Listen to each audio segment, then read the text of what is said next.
Kabanata 271. Kinuha ni Sofia ang kape at iniabot sa ina ni Xiao.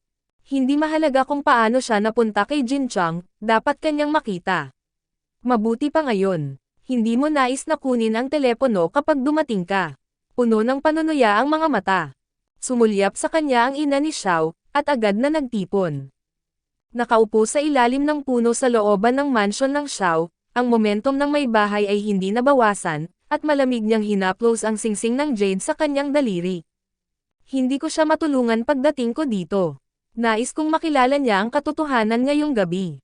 Ang manugang ng pamilyang Xiao ay hindi gaanong maganda, at hindi siya karapat-dapat sa kanyang kasalukuyang pagkakakilanlan. Panipi. Ang mga mata ni Sofia ay lumiwanag, at siya ay natural na hindi karapat-dapat. Nakatingin sa babaeng katabi ni Brian, sino pa ang kwalipikado bukod sa sarili niya. Tita, may kailangan ba akong gawin? Napaka-cute niya, ngunit hindi maitago ang ilaw sa kanyang mga mata. Hindi nagsalita si Nanay Xiao, tumingin sa mga tao sa paligid niya, bumantong hininga, at bumulong sa isang bihirang malambot na tinig, Sofia, alam ni Auntie na ikaw ay mabuting bata. Matapos ang mahabang panahon, marami na akong naitulong sa iyo, ngunit kailangan mong manatili para dito, hindi ka naman nilagyan ni Brian ng kahit konti. Panipi. Namutla ang mukha ni Sofia, humugat siya at ngumiti, at agad na kinamuhian muli si Miriam. Lahat ng babae ni Miriam na patuloy na sinasaktan ako at hinampas ako sa huling pagkakataon. Nanigas ang ekspresyon ng nanay ni Xiao, at agad siyang tumigil. Huwag isiping hindi ko alam kung ano ang ginawa mo sa iyong ama. Maaari kong buksan ang isang mata at isara ang isa. Hindi kaya ni Brian. Ngayon ang negosyo ng pamilya ay siya na ang nagdamala. Gusto kanyang makitungo, hindi ako makikialam, kaya mas mabuti na pigilan ako. Panipi. Kinagat ni Sofia ang labi, hindi nang ahas na manahimik. Dati, hindi ilalagay ng ina ni Xiao ang mga ito sa mesa, ngunit ngayon ay tila nagbago ang ugali niya sa sarili. Kung hindi dahil kay Brian, sino ang mananatili sa isang matandang babae niya sa buong araw sa mahinang boses? Ang pagtitiis, hindi nagsalita. Ayaw mong pumunta ngayong gabi. Mahinang sabi ni Xiao mo. Nagulat si Sofia, paano niya makikita si Brian kung hindi siya pamaron, at hinayaan ang asong babae ni Miriam na maging bida. Ako, tumayo si Nanay Xiao bago siya matapos magsalita, pagod na ako, makabalik ka muna. Kinuha niya ang nagpapanggap maskara at nagpakita ng bakas ng kabangisan at tumanggi na pakawalan siya. Pagkatapos ay pupunta siya upang makita kung ano ang gagawin nila. Nakaupo sa bintana na nagbabasa ng isang libro, na puno ng pagtulog sa araw, sa wakas nakatulog na may direktang libro sa kanyang mukha. Nakita ni Brian ang eksenang ito nang siya ay bumalik. Ang araw sa tanghali ay nagliliyab, at siya ay mainit nang tumingin sa kanya. Hindi pa siya nagpakita ng mas mahina na panig sa harap ng iba. Nagtrabaho siya ng maraming taon. Bagaman marami siyang napapagod at napakatanda ng husto, hindi niya nais na guluhin ang iba sa lahat, ngunit kung minsan ay talagang kailangan siyang alagaan. Binaliktad ang mukha sa libro, tulad ng inaasahan, takip sa kanyang pisngi at noo ang pinong pawis. Kaagad na lumiwanag ang araw, ramdam ito ng aking mga mata at dahan-daang bumukas. Natakot si Brian na hindi niya matanggap ng sabay-sabay ang malakas na sikat ng araw, kaya agad niya itong tinakpan ng isang libro. Nang lumipat ako, napansin kong pawis na ang pawis ko, at ito ay malagkit at nakasimangot. Naglakad ang lalaki, isinara ang mga kurtina, at tumalikod at sinabi, "Una ka na maligo, bumaba tayo para sa hapunan. Gumising ka na lang at masarap ang pakiramdam." Matapos walisin ang catamaran sa umaga, pumayag akong bumangon at biglang naalala ang isang bagay nang makita ko ang telepono. Tumawag sa akin ang iyong ina sa umaga at sinabi na mayroong isang piging sa hotel na dapat kong puntahan. Ang kanyang ekspresyon ay mahina, ngunit siya ay nagsiwalat din ng isang pahiwatig ng pagkainip. Tila alam ng lalaki, lumakad siya sa kanya sa 2 hakbang, inayos ang buhok na basang pawis, tumango at sinabi, "Wala akong oras upang sabihin sa iyo na ang hapunan ay iminungkahi ni Chiyon, at ang mga naimbitahan ang City 2 at si Jinchang ay may magandang mukha. Ang mga tao, mga reporter ay darating din, at mag-broadcast ng ilang positibong balita tungkol sa Longteng hanggat maaari sa oras na iyon. Alam na alam niya ang aking ina at dapat ay inimbitahan siya. Panipi. Naramdaman ni Miriam ang kaibuturan ng kanyang puso, at sinabi, kailangan ko bang sumulong? Mukhang hindi kinakailangan. Panipi. Tahimik ang lalaki, ang mga mata ay nakatingin sa kanya ng palalim, bago niya sinabi, bakit ayaw mong pumunta? Mayroong isang pahiwatig ng kawalang kasiyahan sa kanyang ekspresyon, ako ang iyong dating asawa, at nagdaragdag lamang ako ng mga negatibong paksa kapag pumunta ako. Bukod dito, maaaring hindi talaga ako gusto ng nanay mo na makita ako. Panipi. Ang manipis na labi ng lalaki ay bahagyang hinabol, at ang kislap ng kanyang mga mata ay pataas at pababa. Hindi maintindihan ni Miriam kung ano ang iniisip niya, ang kanyang katawan ay hindi na-refresh, at ang puso niya ay nabalisa rin. Kinamayan niya at sinabing, maliligaw na ako. Walang nakakaalam na ikaw ang aking dating asawa, at hindi mo kailangang gawin ito bilang isang dahilan sa hinaharap, at sumama ka sa akin ngayong gabi. Ang banayad na boses ng lalaki ay nasa likuran niya. Tumigil si Miriam, hindi na nagsalita pa, at dumiretso sa banyo. Nang malapit na ang gabi, tumawag si Nanay Xiao at inulit ang sinabi niya sa umaga. Matapos isabit ang telepono, hindi niya mapigil ang makaramdam ng kakaiba. Ito ay orihinal na isang piging sa negosyo. Bakit siya pinapunta ni Nanay Xiao? Hindi nagtagal, dinala ni Lin Shui ang damit. Espesyal na pinili ito ni Pangulong Xiao para sa iyo. Pumili ako ng maraming mga tindahan, at pagkatapos ay tinanong ko ang taga-disenyo na baguhin ang laki. Ngumiti siya at kunwaring mamulong. Sumulyap si Miriam sa damit, pumulupot ang labi. Ang pangunahing kulay ay mapusyaw na kulay rosas, ang baywang ay napapaligiran ng mga itim na laso, ang palda ay hindi masyadong malaki, at ang dalawang malawak na suspender ay idinisenyo ng disente, na maaaring may highlight ang manipis at straightness ng mga balikat. Paglabas ng angkop na silid, nakaharap sa salamin, ang ibabang bahagi ng tiyan ay hindi sinasadyang magtakip, ang tela ay umaangkop lamang, hindi pakiramdam masikip, at maaaring ipakita ang kurba ng itaas na katawan. Inutusan ka rin ni Pangulong Xiao na kumain ka muna bago ka pumunta. Ang piging ay maaaring hindi akma sa iyong gana. Halos ngumiti ng malambing si Lin Shui. Napatawa si Miriam sa hitsura ng kanyang mga binti ng aso, at tiningnan siya ng isang ngiti ngunit ngiti, palagi kang nagugustuhan ni Xiao na napapalambing mo. Hindi inaasahan, hindi lamang siya nasisiyahan, ngunit tumawa siya at sinabi, hindi masabi ng iba, nakikita namin ito ni Yanke. Ikaw ang taong nasa puso ni Pangulong Xiao. Matapos alagaan ka ng mabuti, magiging masaya si Pangulong Xiao. Panipi. Nasamid siya ni Miriam. Ang tao sa cusp. Tuldok-tuldok-tuldok. Bandang alas 8, lumapit si Brian upang kunin siya, binuksan ang pinto at nakita siyang nakatayo sa tabi ng libro, inilalagay ang libro dito na nakabaligtad ang mga paa. Nakasuot siya ng damit at hindi nakapipigil sa kanya ang paglabas ng kanyang tiyan sa paglabas ng kanyang magandang hitsura. Mabilis na naglakad, kinuha ang libro sa kanyang kamay, at ipinasok ito ng walang kahirap-hirap sa pinakamataas na antas. Kung hindi mo maabot ito, hayaan mo ito hanggang sa makabalik ako. Ang buong katawan ay nakabalot sa kanyang hininga, at medyo tumulo ang tibok ng puso niya. Ang mga damit sa kanyang katawan ay malinaw na maingat din na napili. Ang pinakaangkop na kulay abo na bakal, ang magandang-maganda na pananahi ay nagha-highlight sa bawat bentahe ng katawan, at ang ugali ay kapansin-pansin.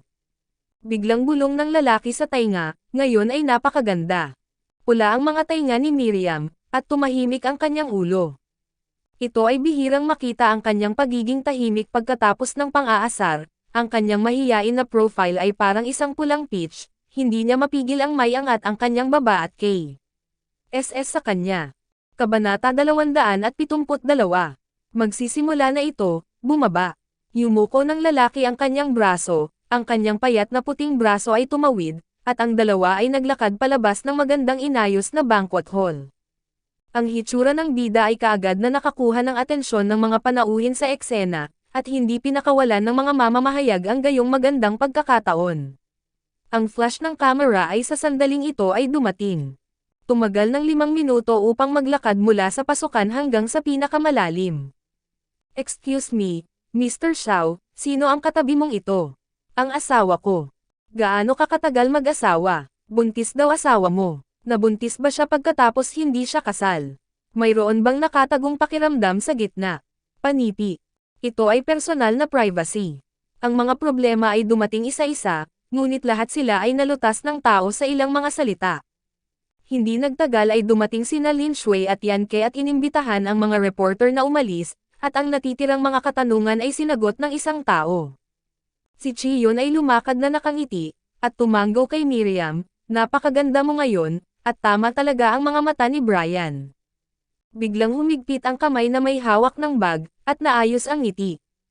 Ngunit ang kanyang likas na ugali ay nakabalik sa kanya kaagad na kaagad, kumurap ng mga mata at nakangiti, sa totoo lang, marami itong naisip, gusto ko talaga. Ang lalaki ay nahihilo ng isang segundo ng kanyang makinang ngiti, tinaas ang bibig. Ang mga mata ni Chiyon ay lumingon, at ang buong tao ay medyo hindi komportable, at ang kanyang ngiti ay bahagyang pangit. Ate, si Chi Fang, na nakasuot ng mahabang itim na damit, ay matatagpuan sa karamihan ng tao sa isang sulyap. Dumating siya sa Chiyon sa loob ng ilang mga hakbang, sumulyap sa dalawang magkasalungat na tao, at kumurap ng matalino niyang mga mata, inanyayahan mo ba si Miller? Bakit hindi ko siya nahanap? Panipi. Si Chiyon ay ngumiti ng walang magawa, bakit hindi mo ako naimbitahan? Ngunit sinabi ni Gu Ershao na hindi niya gusto ang ganitong uri ng nakakainip at mapagkunwari na piging, kaya't tumanggi siya. Agad na nagdilim ang ekspresyon ni Chi Fang, mukhang namimagati si Chiyon at hinaplos ang likod, huwag kang magmadali upang hanapin siya ng ganito. Bakit ito anak ng pamilya Chi, kaya dapat mo ring alagaan ang iyong pagkakakilanlan. Panipi. Malinaw na ayaw makinig ni Chi Fang sa mga salitang ito, at kaagad na sumagot, paano ako hindi makahabol pagkatapos na magustuhan ko ito, kapatid, hindi ka masyadong maraming taon. Sa kalagitnaan ng pag-uusap, pinutol siya ni Chiyon, nawawala ang kanyang kahinahunan, Chi Fang. Magbayad ng pansin sa iyong mga salita. Panipi. Si Chi Fang ay nahihiyang kumain, binigyan siya ng isang galit na tingin, at pagkatapos ay sinundan si Miriam ng isang malamig na paghilik at mabilis na umalis.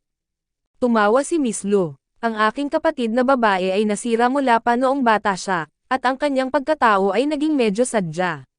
Bumalik ang ekspresyon ni Chiyon, at isang ngiti ang lumitaw sa kanyang maislan na mukha.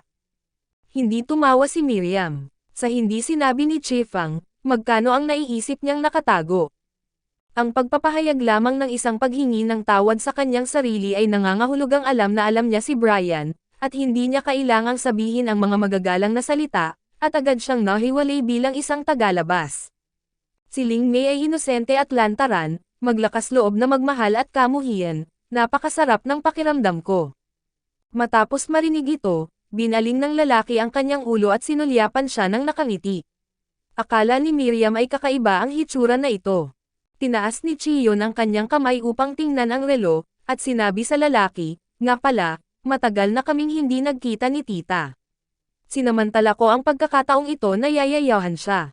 Ayos lang ba sa iyo? Hindi mapigilan ni Miriam ng inisyan, ngunit kalmado pa rin ang mukha. Mahinang sagot ng lalaki, malapit na doon, lalabas ako upang kunin siya. Ngumiti si Chiyon. Kaya, magpatuloy ka. Napapikit si Miriam nang makita siyang naglalakad palayo, ngunit nagulat nang bigla niyang makita ang pinalaki na gwapong mukha ng lalaking katabi niya.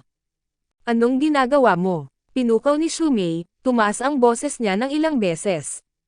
Ang lalaki ay tila nakangiti at hindi nakangiti, na may masusing pagsisiyasat, na may malalim na tinig, gusto mo ang nakakapreskong personalidad ni Chi Fang, ngunit masidi mong itinago ang iyong sarili, at hindi mo ako hintayin na alisin ko ito magpakailanman.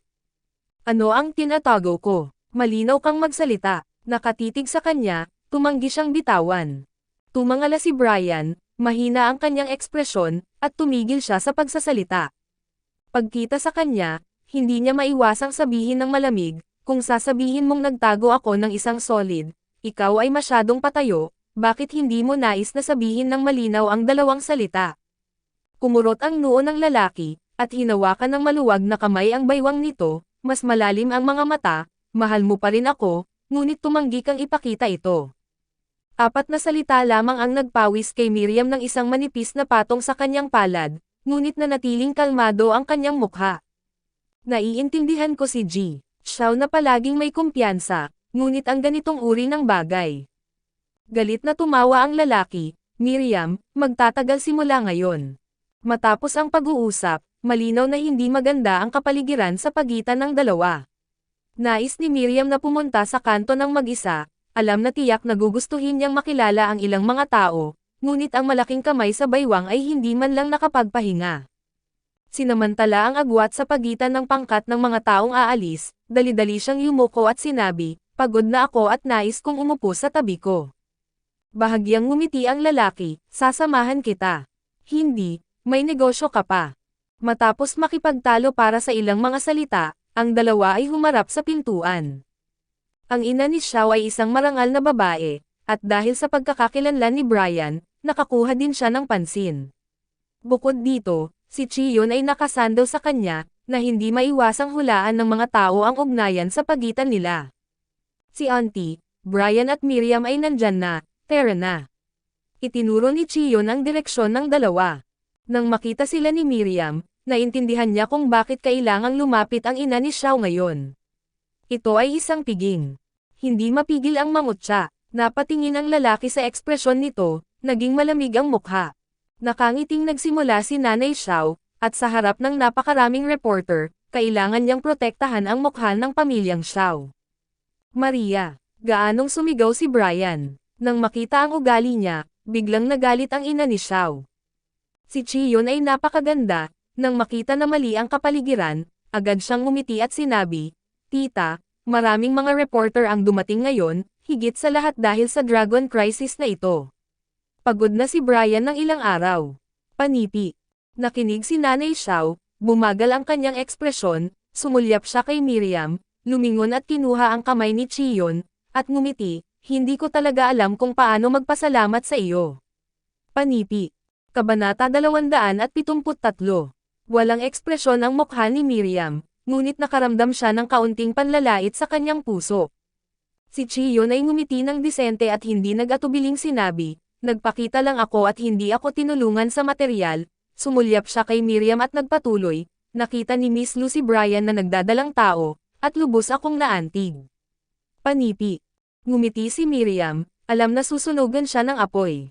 Oo nga, hindi sinabi ni Ina Xiao tungkol dito, ngunit sinisi ito, kung wala kang magandang sanggol sa bahay at tumakbo sa paligid, maaari ba itong maging responsable sa bata?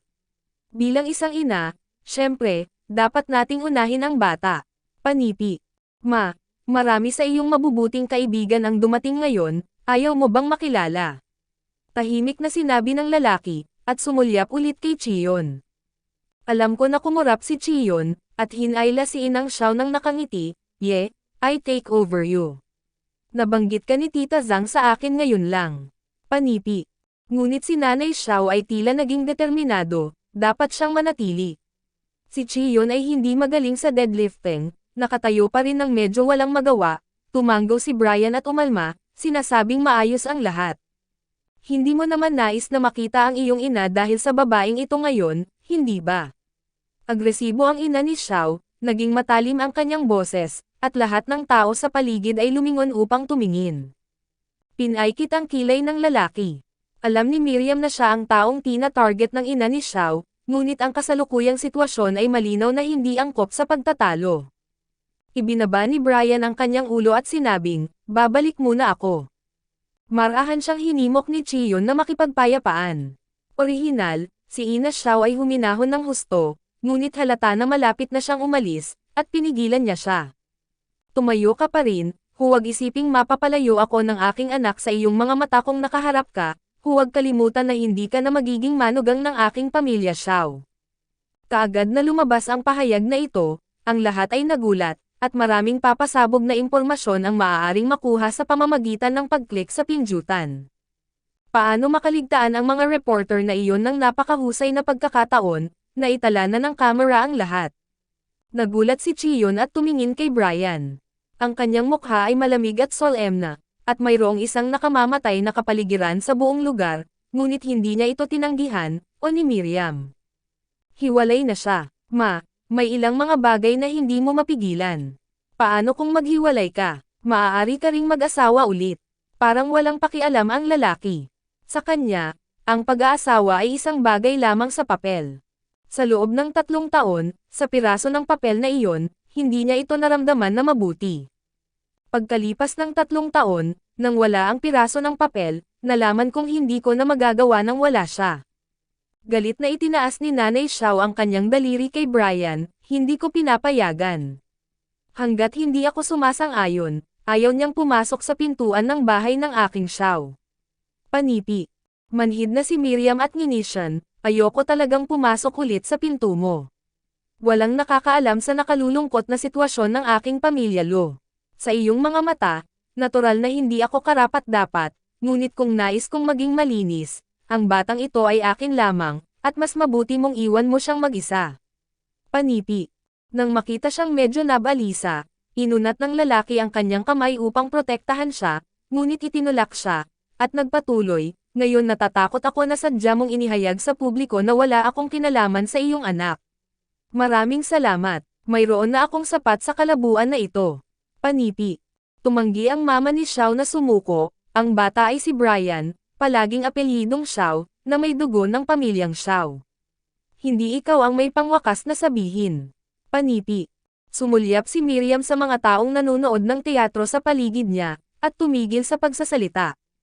Nakuha ulit ni Chiyon ang kanyang pagpipigil, at matapos itong isipin, tinaas niya ang kanyang kamay kay Brian at hiniling na ilayo muna si Miriam. Iniwasan siya ni Miriam at lumabas ng banquet hall. Ang ina ni Xiao ay pinakalma ni Chiyon at nagtungo sa pribadong silid, at mabilis niyang naibalik ang dati niyang kalmado, hinayla si Chiyon upang umupo ng magkakasama, at nakapag-usap siya sa bahay ng dati. Yuner, maraming taon kang hindi nakakabalik. Madalas na miss ka ni tita.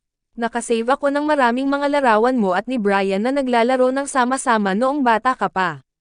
Ipapakita ko sa kanila mamaya. Panipi. Nang makita ang nanay ni Xiao na masigasig, ang magagandang mata ni Chiyon ay damaloy, at ngumiti, namimiss din kita, ikaw at si Brian ang pinakamahusay sa akin. Bumantong hininga si Nanay Xiao at ngumiti, sa kasamaang palad, naisip kong ikaw ang pinakamahusay na tugma. Pagkatapos mong mag-ibang bansa, may nangyari sa iyong pamilya. Pinakiusapan siya ng tatay ni Brian na pakasalan si Miriam, at naging ganito. Panipi. Nag-aalala si Chiyon at maaari lamang aliwin. Hindi kami maaaring magpasya sa kapalaran, huminto siya, pagkatapos ay muling tinanong, si Brian at Miriam ay tila nasa isang mahusay na relasyon, bakit ka tutol? At, ngayon mo lang sinabi na hiwalayan sila. Malamig na humilik ang ina ni Xiao, nagbubunyag ng paghamak, binanggit si Miriam na parang wala nang iba kundi naiinis. Sinabi niya muli sa kanila ang tungkol sa bagay na ito, ngunit halata ang pagtatangi laban kay Miriam. Nagulat si Chiyon na mayroon talaga siyang damdamin kay Miriam pagkatapos ng hiwalayan. Tita, ang banhet ngayon lamang ay naging malaking tulong kay Longteng. Tiyak na makikita mo kung bakit kailangan mong pag-usapan ito sa harap ng lahat. Hindi ito nakakaapekto kay Brian ng personal. Panipi. Ngayon pa lang nang magsimula ng magulo si Nanay Xiao, nakikita niya na ang ganitong uri ng iskandalo sa pamilya ay itinago ng mga taong may seryosong mukha. Ang ina ni Xiao ay isang espiritu ng tao, pabayaan ang antas na ito. Nais ko lang na walang retreat si Miriam at hayaan siyang tuluyang mawala ang ideya ng muling pag-aasawa. Ang sitwasyon niya ngayon sa personal at pamilya ay hindi makakatulong kay Brian. Desidido ang ina ni Xiao na linawin siya at ang pamilyang Xiao. Gumalaw ang puso ni Chiyon. Bagaman ang kalagayan ng pamilya ni Miriam ay hindi kasing ganda ng dati, pakiramdam ko ay isang mabuting tao siya, at si Brian ay napakakaraniwan din sa kanya.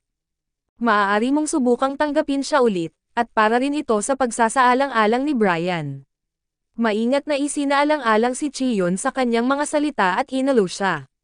Ang mga may bahay tulad ng ina ni Xiao ay higit na nakikipag-ugnay sa kanya mula noong bata pa siya, at alam niya kung aling hanay ang pinakakain nila. Mukhang hindi nakinig si Nanay Xiao. Nang matapos siyang magsalita, hinawakan niya ang kanyang mga kamay at sinabing, huwag mo siyang banggitin. Pagkatapos ay tiningnan niya siya pataas at pababa at tumawa, ang iyong anak ay ang pinakamaalaga at mabait mula pagkabata. Kung nagkaroon ako sa iyo bilang isang manugang, huwag mag-alala tungkol dito ngayon. Panipi. Si Chiyon ay natigilan saglit, binuka ang kanyang bibig, at pagkatapos ay ngumiti, tumawa ka. Mabuting ngumiti si Nanay Xiao, wala siyang masyadong sinabi, ngunit ang pag-iisip ng dalawang tao ay walang kamalayan na maunawaan. Mula sa sandaling lumitaw sina Brian at Miriam, si Sofia ay tumayo sa sulok upang obserbahan, at hindi napalampas ang kahit na isang piraso ng buong proseso. Lalong lumalamig ang mukha niya, at ang tanging nakakaaliw sa kanya ay hindi sinamantala ni Miriam. Ngunit Ina Xiao, ngayon ang panganay na anak na babae ng pamilyang Qi ay sumuko sa kanyang sarili. Oo, hindi siya mas mahusay kaysa sa pamilya ni Miss Qi, ngunit hindi siya tanga, pinaglaruan siya kapag kapakipakinabang ito, at itinapon sa basurahan kung hindi. Itinatapon ang cake sa basurahan, at hinaharangan ng isang matangkad na figure nang siya ay lumingon at umalis. Tumangala siya at ngumiti, bakit si Mr. Xiang ay napakababa ng Qi ngayon, hindi ko namalayan na narito ka. Pinaikit ni Xiang Rui ang kanyang mahahabang mata at nakita siya sa isang sulyap, ang isip ni Miss Fu ay wala sa akin, ano ang naramdaman ngayon ng eksena. Bahagyang nagbago ang ekspresyon ni Sofia at pilit niyang kinakalma. Bigla niyang iginala ang kanyang mga mata at mabilis na ngumiti, Mr. Tila interesado rin si Xiang sa gawaing bahay ni Brother Chen. Hindi ko alam kung nag-aalala siya o may iba pang mga layunin. Panipi. Kabanata 274. Ang mga saloobin ni Xiang Rui ay malalim, paano siya napakadaling makita. Nakagawian ng lalaki na hawakan ang mga cuff na kulay pilak, ang kanyang mga mata ay pataas at pababa, at ang manipis na labi ay medyo nakakabit. Naturally, I care. Mr. Xiao and I are also old friends after all. Natural na ang mga salita, at walang kakulangan ng sinseridad sa mga salitang, sa palagay ko lang na ang ina ni Xiao ay hindi masyadong mabait, lalo na sa Miss Fu. Panipi. Bagaman hindi nagtatrabaho ng husto si Sofia sa mga shopping mall, hindi niya ito bihirang makita tulad ng mga matandang fox sa mga shopping mall kasama ang kanyang ama mula noong siya ay bata pa. Hindi bababa sa kalahati ng sinabi niya ay hindi ka panipaniwala. Lahat ng ginagawa namin ay para sa kita, at ang pakikitungo sa kanila ay hindi mura. Hinawakan niya ang braso at tinaas ang kilay at sinabing, Salamat, G. Xiang, sa paglaban mo sa kawalan ng katarungan para sa akin, ngunit ito ang aking personal na negosyo, kaya't hindi kita guguluhin. Tumango ang lalaki at hinawakan ang kanyang baba, malinaw ang kanyang ekspresyon, ngunit ang mga salitang sinabi niya ay nakakasakit ng puso, si Miss Fu ay talagang walang kabuluhan. May pagkakataon si Miss Qi Jia na manalo ngayon. Natatakot akong hindi kalaban niya si Miriam. Dapat magmadali ka. Oras upang hanapin ang susunod na bahay. Panipi. Matagumpay na inudyukan si Sofia na magalit, at nakita ang kanyang mukha na may maislan na pampaganda na halos deform, hindi mo kailangang ipaalala sa iyo ang mga bagay na ito. Nahihirapan ako, at hindi dapat isipin ng iba. Panipi. Casual na kumuha si Xiang Rui ng isang basong alak sa kamay ng waiter na naglalakad, itinaas ang kamay na nakangiti, at inalok ng baso kay Sofia bago tumalikod. Napangisi ang ngipin ni Sofia, kumislap ang kanyang mga mata, at pagkatapos ay bumalik sa venue. Bumalik sa hotel, labis na masama ang ekspresyon ni Miriam, at tahimik ang lalaki. Pumasok siya sa silid, sinara ang pinto at nilak ito. Tahimik ang lalaki, alam na hindi niya naririnig ang ibang mga salita ngayon.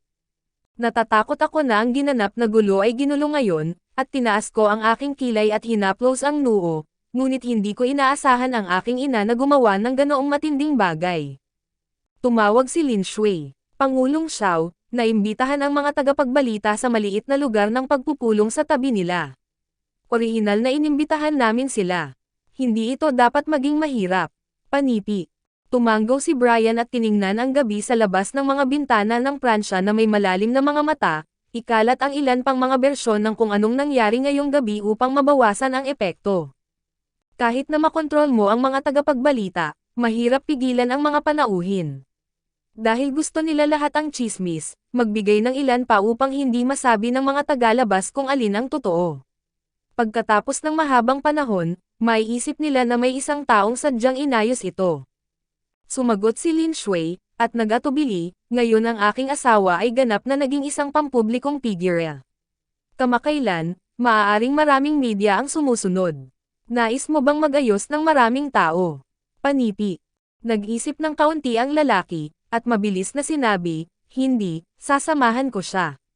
Gayun din, dahil ang aking ina ay masaya na nagpakita sa publiko, maaari niyang ayusin ang mas maraming mga tao na bisitahin siya. Maaari mong i-screen ang nilalamang inilabas. Panipi. Agad na naintindihan ni Lin Shui. Nakita ni Brian na may isa pang tawag na pumasok, at pinindot ang sagot. Ito ay si Chion. Malambing ang boses ng babae, ngunit wala siyang karaniwang lakas sa propesyonal. Tita, pinabalik ko ang isang tao, at nagpadala ako ng isang tao upang harapin ang piging. Matapos ang isang pagpos, ang kanyang malambing na tinig ay humihingi ng paumanhin, hindi ko inaasahan na ang aking tiyahin ay magiging masungit kay Miss Lo. Ang mukha ng lalaki ay parin, na may isang kamay sa kanyang bulsa ng pantalon, ang kanyang mga mata ay malalim, at sinabi niya ng tahimik, wala itong kinalaman sa iyo, hindi mo kailangang sisihin ang iyong sarili, aalagaan ko ang iba pang mga bagay. Panipi. Ang magagandang kilay ay lumubog, kumusta si Miriam? Tahimik ang lalaki, nagtrabaho ka ng husto ngayon, nagpahinga ka ng maaga. Ang mga mata ni Chion ay lumubog, sinisisi niya ito. Brian, tumaas ang boses, natatakot na mabitin siya, at kaagad na sinabi, marami akong nakausap sa aking tiyahin, siya, kailangan mong isaalang-alang ang ugali ni Miriam. Ang lalaki ay tila nakangiti, malinaw na nagbago ang kanyang pag-uugali, ngunit medyo nagulat siya sa kanyang pagkainip. Ano ang naiisip mo? Iba pang mga kababaihan. Nagbago ang boses, Chion, kakaunti ang nakakaimpluwensya sa aking pasya ngayon, sana alam mo rin ito. Ang kamay ni Chion na hawak ang telepono ay masiksik na kumabog, namumutla ang mukha, at kinagat niya ang mapula nitong labi. Mabilis niyang ipinaliwanag, hindi ko sinasadya iyan, ngunit sa palagay ko ay hindi komportable para sa aking tiyahin na labanan ng sobra si Miriam. Ang buhol sa pagitan nila ay kailangang malutas. Panipi. Aba, alam ko ito sa aking puso, muling sinabi, gumagabi na, makapagpahinga ka na. Tumabi agad siya pagkatapos magsalita. Ibinagsak ni Chion ang kanyang kamay na parang nawawalan ng lakas, at may kaunting sakit na tumulo sa kanyang mga mata. Malamig na sinabi niya sa kanya na kakaunti ang mga tao ang maaaring magbago ng kanyang desisyon, iyon ay, hindi ito kayang gawin ni Chion, hindi magawa ng ina ni Xiao, si Miriam lamang ang makakagawa. Sa loob lamang ng ilang taon, hindi na siya ang Brian na pinahahalagahan siya. Ngunit naghiwalay sila at hindi nag-iibigan ng 3 taon. Magkano ang mababago nila sa loob lamang ng kalahating taon? Ang babaeng nagngangalang Miriam ay may mga kahinaan sa buong katawan. Kung nais niya, madali ang lahat ng ito. Matapos ang kanyang emosyon, dahan-dahan siyang lumingon. Nakatayo si Sofia ng 5 metro ang layo, tahimik na nakatingin sa kanya na may kakatwang ngiti. Bahagya akong nagulat, hindi ko alam kung kailan siya nandito. Sa normal na ekspresyon, sinabi niya, itong babae, hinahanap mo ba ako para sa isang bagay? Ngumiti lang si Sofia, dahan-daang lumapit, at tiningnan siya pataas at pababa. Oo, may magandang mukha, magandang figure, magandang background ng pamilya, malalim na pag-iisip, at isang piling tao sa mga shopping mall. Tila ang old lady Xiao ay talagang nakakita ng isang kasiya siyang oras na ito. Panipi. Napatingin si Chion sa kagandahang babaeng ito na may walang kusa na panlalait at mahinang galit. Gumawa siya ng malalim na mukha at sumulyap sa kanya, hindi ko alam kung anong uri ng karaingan ang mayroon ka kay Tita Xiao, ngunit nilinis mo muna ang iyong bibig. Lalo na ngumiti si Sofia, kahit na ang ugali ay eksaktong kapareho ng sa una ako. Akala ko pwede na akong ikasal sa pamilya Xiao. Pinayagan ka ba ng matandang babaeng Xiao? Hahaha. Katulad mo lang ako sa umpisa. Panipi. Ang kanyang mukha ay naging matalim sa isang iglap, at ang buong tao ay medyo nabaliw, ngunit sayang. Hindi matitiis ni Brian ang iba maliban kay Miriam. Huwag sayangin ang oras mo. Panipi. Naintindihan ni Chion, at tiningnan siya ng mahinahon, ang kanyang pulang labi ay nakakulot, at walang labis na ekspresyon. Huwag mong sisihin si Auntie sa pagsuko sa iyo. Ano ang magagawa mo sa walang ulong hitsura na ito? Hayaan mo lang Brian, baka hindi ka makita ng mga ordinaryong lalaki. Panipi. Galit na galit, hinawakan bigla ni Sofia ang kamay niya, namula ang mga mata, Anong kalokohan ang sinasabi mo? Hindi ako daan-daang beses na mas mahusay kaysa sa asong babae na iyon. Ano pa ang mayroon siya maliban sa isang amang kriminal? Panipi. Ang maislan na mukha ni Chiyon ay sa wakas ay nagpakita ng ilang pagkasuklam habang ang nahawak na kamay ay sa wakas ay nagpakita ng ilang pagkasuklam, at sa isang mabangis na pag-iling, hindi makatayo si Sofia na naka-high heels, at nahulog sa lupa. Ibinaba niya ang kanyang ulo at malamig na sinabi, sapat na sabihin ang ganitong uri ng bagay upang maipakita kung gaano ka katanga. Hanggang ngayon, hindi mo maintindihan kung saan ka natalo, tama. Panipi. Itinaas niya ang mahalagang bag sa kanyang kamay at nginisyan, itinuturing mo ito sa iyong sarili, gaano man kahalaga ito, wala ito kundi isang bagay sa labas ng iyong katawan. Opsyonal ito. Iba si Miriam. May buhok at kuko siya. Masakit itapon, hindi man sabihing ikaw ay isa pa ring walang halaga na pangalawang bag, sino ang magpapaseryoso sa iyo? Panipi. Hinayla ni Sofia ang kanyang mga kuko sa lupa, natakpan ng kanyang gusot na buhok ang mukha niya, at hindi niya makita ng malinaw ang kanyang mukha. Kinuha ni Chiyon ang tissue mula sa kanyang bag, pinunasan ang kamay na hinawakan ngayon lang, at tumalikod. Ang sapatos na may mataas na takong ay tumama sa sahig na gawa sa marmol at sumabog sa eardrum. Kabanata 275. Akala ni Miriam ay aalis na siya kaagad. Kung sa bagay, ang ingay sa piging ay hindi maliit. Humiga muna siya sandali, bagaman galit pa siya, nakaramdam siya ng gutom. Kumakain lamang ng isang bagay bago ang salo-salo ay wala sa kanya ngayon. Matapos buksan ang pinto ng kwarto, ang mga ilaw ay nakabukas lahat, at ang amoy ng pagkain ay dumating. Palabas ng kusina ang lalaki na may dalang isang pinggan ng pinggan. Nakita niya siya at mahinang sinabi, kain na tayo. Nakasuot siya ng hotel apron, halatang medyo maliit, at mukhang masaya siya. Mayroong mga berdeng panapanahong gulay sa puting plato, kaakit-akit na nagniningning, at mayroon ng 2 pinggan sa mesa, kasama ang karne at gulay, na gusto niyang kainin kamakailan. Sa paglalakad, diretsong hinayla ng lalaki ang upuan para sa kanya. Bakit nasa mood ka pa ring magluto? Hindi ka ba busy? Panipi. Sumulyap sa kanya si Miriam at kumain ng 2 kagat ng pinggan, na masarap sa lasa. Hinubad ng lalaki ang kanyang apron at umupo at gaanong nagsabi, kailangan kong gawin ang lahat sa aking sarili, at ano pa ang kailangan nilang gawin, naglagay siya ng mga chopstick at ulam sa kanyang mangkok, at tahimik na sinabi, kung ikaw ay galit, masisisi mo ako. Panipi. Nabulunan si Miriam, inilapag ang kanyang mga chopstick. Tumingin sa kanya ang lalaki na para bang hinihintay ang sasabihin niya. Siya ay ngumiti, ngunit isang ginaw ang samilaw sa kanyang mga mata, ang iyong ina ay palaging ganito. Mahigpit ang labi ng lalaki at mabigat ang mga mata, hinihintay na matapos siya. Siguro naiisip niya ng sobra, wala akong plano na iyon. Siya ay may natural na hitsura, at tila wala siyang kinalaman sa sarili. Ang mahigpit na mukha ng lalaki ay lumubog, kung gayon ano ang iyong mga plano. Tumangala si Miriam at sinalubong siya, manggang anak ng mga bata at pakainin sila. Ang manipis na mga labi na mahigpit na nakasara ay biglang nagsalita, na may pagkutsa, ikaw ba ang magiging solong ina? Brian, kapag kinutsa ako ng nanay mo sa harap ng maraming tao, parang ang lamig din. Nang ako ay madapa ni Sofia, ano pa ang magagawa ko? At ang iyong kasintahan sa pagkabata, huwag mong sabihing hindi mo siya tama ang nakita, pangutsa, anong silbi ng aking plano sa harap ng biglaang bomba na ito?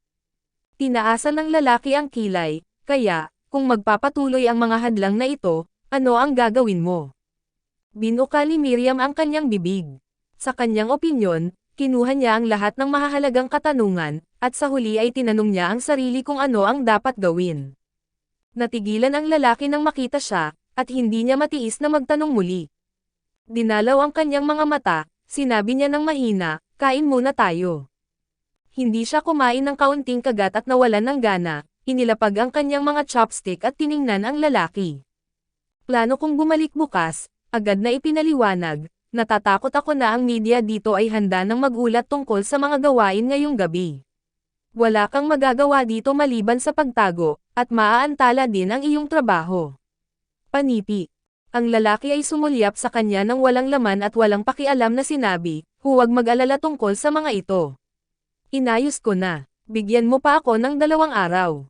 Sasamahan kita pabalik sa sandaling matapos ko ang pagproseso. Panipi. Si Miriam ay walang magawa at hindi moari kung bakit siya nagpumilit. Pagkatapos kumain, nilinis niya ang hapagkainan at tumawag. Pagkasagot ay kinuha niya ang kanyang coat at lalabas na sana.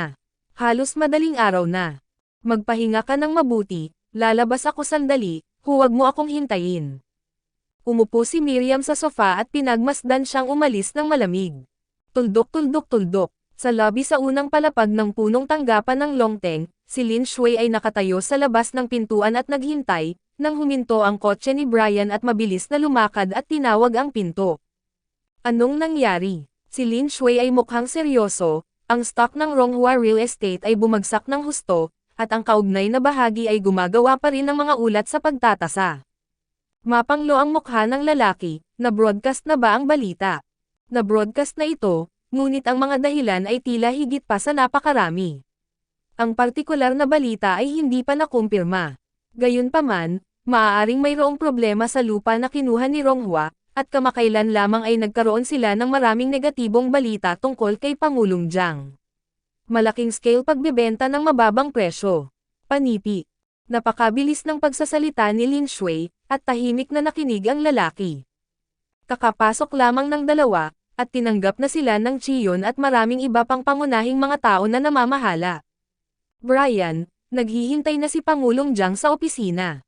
Alam ko, sa pamamagitan nito, maraming tao ang sumunod sa kanya at sumakay sa elevator. Sinulyapan ko ang ilang mga tao sa likuran niya, at malamig na sinabi, kayong mga tao ay pansamantalang responsable para sa katatagan ng 2 mga stock. Hindi mahalaga kung ano ang naiisip mo, maaari mong patatagin ang mga namumuhunan.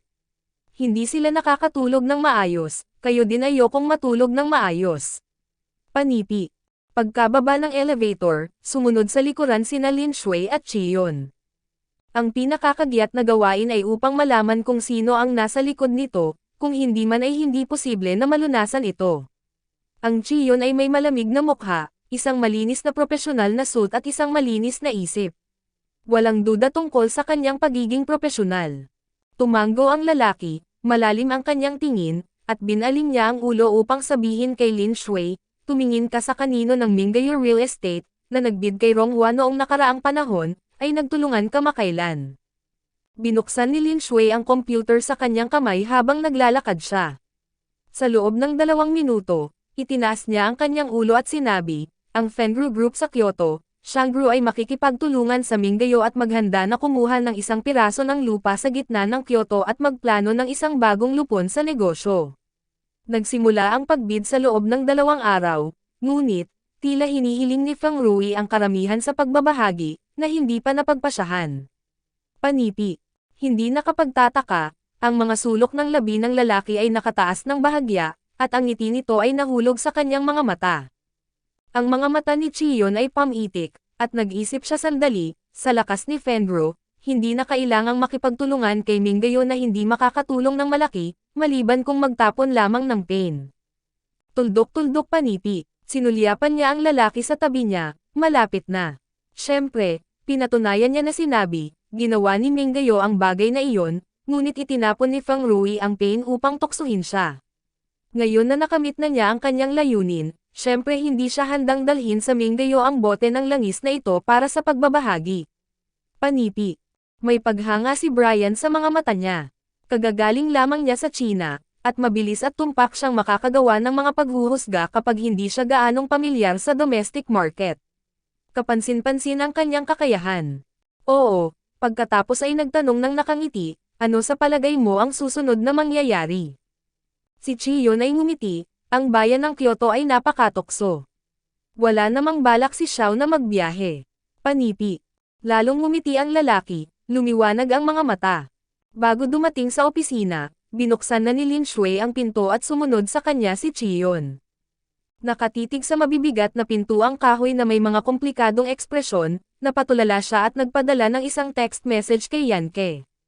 Nakasalubong ni Miss Lu ang isang kalaban sa antas ng boss sa oras na ito, at siya ay nasaktan ng puso. Sumulyap si Yanke sa linya, at mabilis na bumalik. Pinipindot ko si Miss Lo. Galit na galit si Lin Shui, at walang sinabi na pusta laban sa kanya.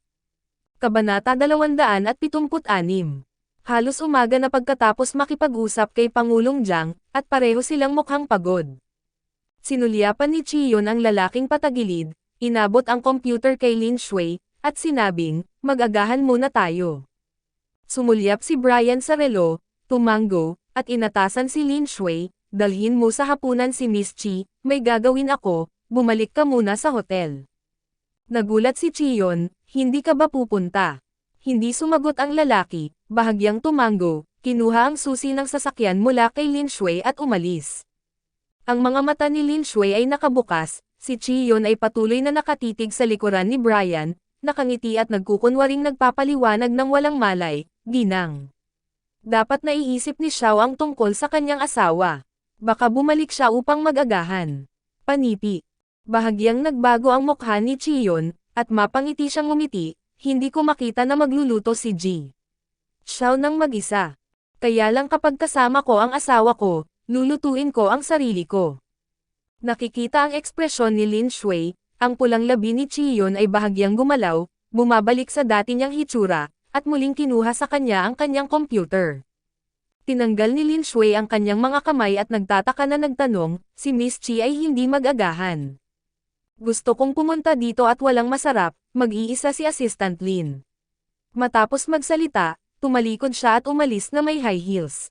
Tuldok-tuldok-tuldok, nang magising si Miriam sa umaga at lumabas ng kwarto, nakita niya ulit si Brian, at tumagal ng 2 segundo upang makapag-react, na para bang hindi pa siya lumalabas. Kumain ng almusal, ang gatas ng toyo, pritong mga stick ng kwarta, salad ng gulay at isang maliit na piraso ng karne ng baka na may sarsa, gusto niya ng agahan ng Chino. Ang mga pulang labi ay naglabas ng isang katawa-tawa na arko, hindi ko alam, naisip kong si G. Xiao ang naging personal kong chef, at nagmamadali siyang magluto para sa akin araw-araw. Tulog talaga ako, panipi. Nang bumalik ang lalaki, naligo na siya, nagpalit ng damit, at lumapit, ang samyo ng shower gel ay napakalakas pa rin. Sapagkat hindi ako nakatulog buong gabi, mayroon pa ring kaunting dugo sa kanyang mga mata, at ang pagkapagod sa kanyang mga mata ay hindi maitago. Gamit ang isang alon ng kanyang mahabang braso, binalot niya ito sa kanyang mga braso, malalim ang boses nito. Kumain pa. Lamambat ang puso ni Miriam, hindi niya kayang harapin siya ng malamig na mukha, at itinaas ang mga mata sa kanya, paano nagawa ang lahat? Mayroon bang kaguluhan? Panipi. Huminto ang lalaki sa braso sa baywang. Bukas pupunta ako sa Kyoto, makakasama mo ako, at dumiretso pabalik sa City 2 matapos ang negosyo.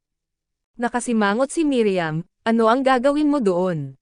Marahil alam niya na ang kanyang negosyo ay halos sa lungsod Lawa at Jinchang, at siya ay bihirang bumisita sa Kyoto sa nakaraang 6 na buwan. Niyakap siya ng lalaki at umupo at inabot ang soy milk. Pumunta shoot ng isang piraso ng lupa. Landing, ang bagay dito ay nalutas na. Ngunit nang makita na ayaw niyang magpatuloy, ayaw niyang magtanong. Kumagat ako sa mga pritong stick ng kwarta at inisip ito. Hindi maginhawa na pumunta ng mag-isa. Dahil maayos ang lahat, mas mabuti na bumalik sa syudad na 2. Matapos sabihin sa kanya ang ideya, ang lalaki ay tahimik at sumang-ayon. Mag-book ka ng flight ticket ng sabay at samahan mo ako bukas. Tuldok-tuldok-tuldok. Sa tanghali ng susunod na araw, dumating si Lin Shui upang kunin silang 2, at si Brian ay may hawak para sa kanya at sinabi sa kanya habang naglalakad. Pagdating mo sa City 2, magpapadala si Miller ng susando sa iyo sa paliparan. Maaaring may isang reporter at may sisigot para sa iyo. Huwag mag-alala, marahan niyang hinawakan ito sa kanyang mga braso kapag bumababa sa hagdan, at sinabing, maghintay kung kailan ako babalik at sasamahan ka. Isang pagsusuri. Pinakinggan ni Miriam ang kanyang mahinhin at malambot na tinig, at ibinagsak ang kanyang ulo upang seryosong tumingin sa kalsada. Pababa ng hagdan, si Chiyon ay lumabas ng kotse kasama si Lin Shui. Pupunta daw sa Kyoto kasama si Brian. Nakatayo si Tingting sa tabi ng kotse, nakasuot ng puting mabangong suit upang mababalangkas ang isang perpektong figure, tulad ni Chi Fang, matangkad, at ngayon ay katabi niya si Brian sa kanyang balikat, napakadolyar adjective. Naghihintay para sa kanya upang pumunta sa isang ngiti, tumanggo patungo kay Brian, at pagkatapos ay umabot upang maghatid ng isang handbag. Nang una akong magkakilala, masyadong sinugod ako upang maghanda para sa seremonya ng pagpupulong. Ito ang isang pagpipinta na aking pininturahan ng nag-aaral sa ibang bansa. Magaspang ang pagpipinta at kumatawan lamang ito sa kaunting puso. Panipi. Sumulyap si Miriam sa kanyang payat at puting mga daliri na may hawak ng handbag, at ngumiti. Si Miss Chi ay masyadong magalang, napakahalaga ng isang makabuluhang pagpipinta. Hindi inalis ni Chi yun ang kanyang kamay, nagpumilit na umusad, at nakangiting sinabi, hindi mo ito kinamumuhian. Naging matalik kaming magkaibigan ni Brian mula pagkabata. Ikaw ang asawa niya. Pinagsisisihan kong hindi ako nakilahok noong nagpakasal kami. Isang huling regalo sa kasal. Panipi. Ibinaba ng lalaki ang kanyang ulo at chuckled, sa kasong ito, panatilihin lamang ito, napakahusay din ng pagpipinta niya. Prangka na tinanggap ni Miriam ang mga salita. Nang makita ang bag ng mga kababaihan sa kamay ni Brian, tinanong ni Chiyon si Miriam na nakangiti, sumama ka sa Kyoto o. Babalik muna ako sa city to. Wala nang salita. Chiyon ay malinaw, ang kanyang kilay ay sparser.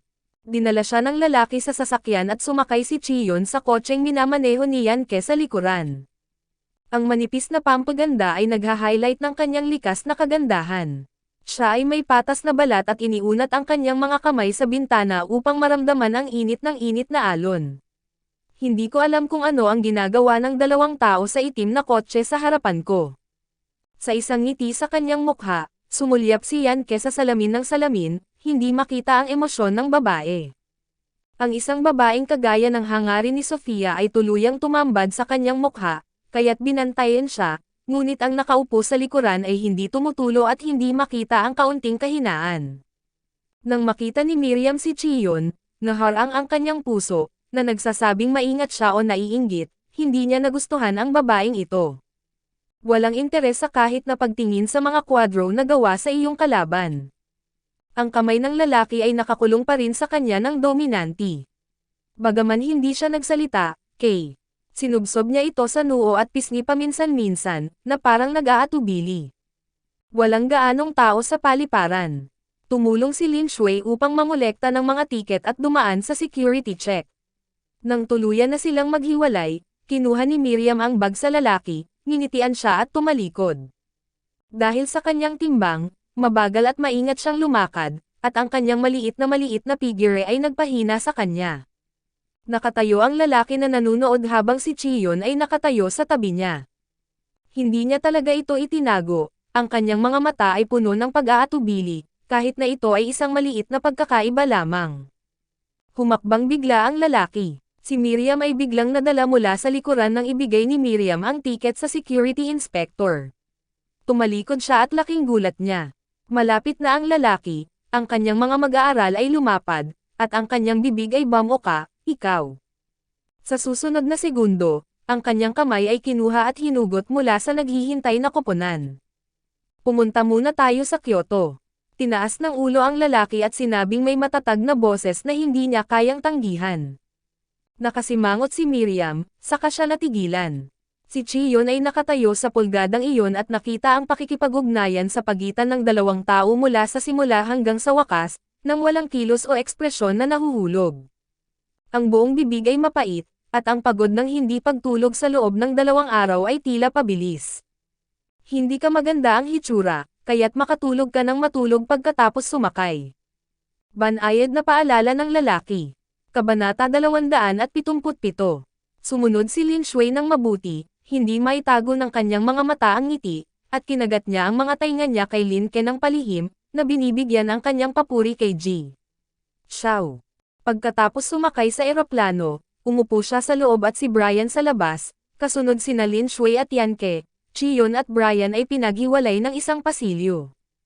Kinuha ko ang isang magazine mula sa gilid, ito ay tungkol sa uri ng sasakyang panghimpapawid. Nakita ko ang isang bagong uri ng pribadong jet, na tila ang huling pagkakataon ni Miller. Matapos isipin ito, tila wala pa siyang nakitang isang lalaki sa tabi niya na sumakay ng isang pribadong jet. Pagtingin sa likod, na may mga katanungan, wala kang isang pribadong jet. Ang mga saloobin ng lalaki ay itinaas mula sa file, sumulyap sa magazine na nasa kanyang kamay, at mahinang sinabi, "Ano? Alin ang gusto mo kay Miller?" "Panipi." Agad na umiling, "Tanungin mo lang, sa palagay ko masisiyahan ito ni Gu Xiao."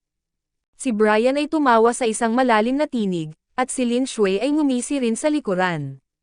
Hindi maipaliwanag si Miriam, hindi alam ang mali niyang sinabi, at saka siya sinama ng mata. Tinakpan ni Lin Shui ang kanyang bibig, "Hindi na ako tatawa, hayaan mong dalhin ka ni Ji Xiao upang mabuhay ng isang tunay na kasiya siyang buhay kapag tumingin ako sa likod."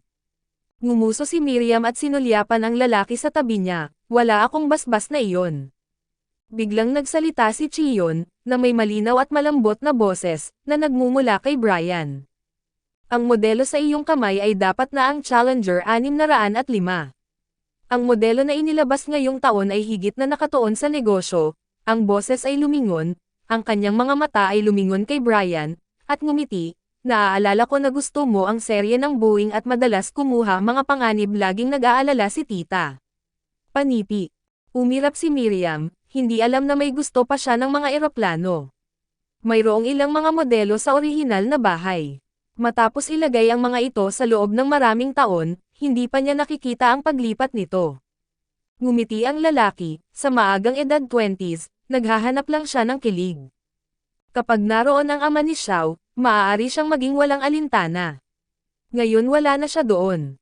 Ang buong Xiao Group ay umaasa sa kanya. "Natatakot akong wala akong oras at lakas upang i-play iyon." Lumingon si Miriam ng ilang pahina, at nakita ang isang magandang streamline na modelo na may isang pilak na fuselage at mga pakpak na mukhang isang high-tech na eroplano sa isang pelikulang science sa Amerika. Hindi mapanood ng ilang segundo pa, tumingin sa gilid si Brian, nanlaki ang mga mata, at maingat siyang tumingin. "Kung gusto mo ito, dadalhin kita upang subukan ang isa't isa sa ibang araw." Medyo nagulat si Miriam, at umiling, "Maganda lang ang itsura ko, ngunit hindi ko ito partikular." Si Chiyon ay ngumiti at sinabing, "Gusto ito ng aking tiyuhin, at mayroong isang espesyal na paliparan sa Kyoto. Nakakatamad din si Miss Lu na nandoon sa 2 araw na ito, kaya't hinayaan kong ipakita sa iyo ng tiyuhin ang karanasan." "Panipi." Ang unang reaksyon ni Miriam ay tumanggi, ngunit sinabi ng lalaking katabi niya matapos na isipin ito, "Oo, sasamahan kita bukas ng hapon." Si Chiyon ay ngumiti ng matigas, tumanggo at sinabing oo. Makalipas ang 2 oras, lumapag ang eroplano, at nang umalis ako sa paliparan, nakita ko ang isang malaking sign ng pick-up na nakasulat ang kanilang mga pangalan. Bahagyang nakasimangot si Brian. Mukha namang walang nagayos upang kunin ang eroplano. Pagkatapos ay dumating ang 2 lalaking naka-black suit. "Ginoo Xiao, alam ni Ji Xiang napupunta ka ngayon sa Kyoto, at ang hotel ay handa na, kaya't pinapayagan ka namin na kunin ka." Magalang siyang tumanggo kay Miriam. Ngumiti si Brian ngunit hindi ngumiti, dahil masigasig si Ji Xiang, "Mas mabuti na ang magalang kaysa sa kapalaran." Sundin ng mga ito, 2 mga mamahaling kotse ay nakaayos sa pintuan. Tinanong ni Miriam sa mahinang tinig, "Paano niya na lamang nandito tayo?" Ngini siya ng lalaki, malalim ang kanyang mga mata, ang balangkas na makunan ng litrato sa oras na ito ang gusto niya. "Dapat alam niya ang ating pakay, kaya narito ako upang kamustahin." "Panipi." Sinabi ni Chiyon ang ilang mga salita kay Lin Shui sa likuran, at maya-maya ay sinundan, ang kanyang ekspresyon ay medyo seryoso. Ang auction ay siyam, XNUMX bukas ng umaga sa Urban Planning Bureau. Tinanong ko ang 2 taong ito ngayon lang. Hindi ito malayo sa hotel na tinutuluyan namin, ngunit, tumangala siya kay Brian at huminto. Ngayon lang nakuha ang balita. Ang direktor ng Urban Planning Bureau ay may maraming pakikipagkaibigan kay Xiang Rui, at natatakot akong manalo siya sa oras na ito. "Panipi." Tahimik na sinabi ni Brian, nang walang kaguluhan sa kanyang mukha, "Pagbutihin pa ang libro sa pagbid at gumawa ng mga paghahanda na dapat gawin. Huwag mag-alala tungkol sa iba." "Panipi." Sumunod si Chiyon sa likuran niya at nag-atubili. Tumigil si Miriam at kinausap si Lin Shui. "Ang aking tiyuhin ay medyo madaldal sa City Bureau, kaya't dapat ay walang problema para sa kanya na tumulong. Narinig ito, huminto ang lalaki at humarap sa kanya ng may maayang boses. Mayroon akong sariling mga kaayusan. Hindi mo na kailangang mag-alala tungkol sa iba pang mga bagay. Ang pagbid ay hindi ang aking pangwakas na layunin. Panipi. Natigilan si Chion. Si Miriam ay nakikipag-chat kay Lin Shui, sinulyapan ang dalawang lalaki paminsan-minsan, seryoso ang kanilang mga mukha, seryosong tinatalakay nila. Di nagtagal ay lumingon ang lalaki, at tinaas ni Miriam ang kanyang takong at sumakay sa kotse. Tinawagan ni Xiang Rui si Brian papunta na. Pangulong Xiao, bihirang pumunta sa Kyoto kasama si Miss Lu. Hindi kita basta maaliw. Inayos ko ang isang mesa sa gabi upang gunitain ang tungkol sa nakaraan. Ang mga payat na mata ni Xiang Rui ay bahagyang nakataas, ang kanyang manipis na labi ay umikot, at naguguluhan siyang nagsalita, tamad.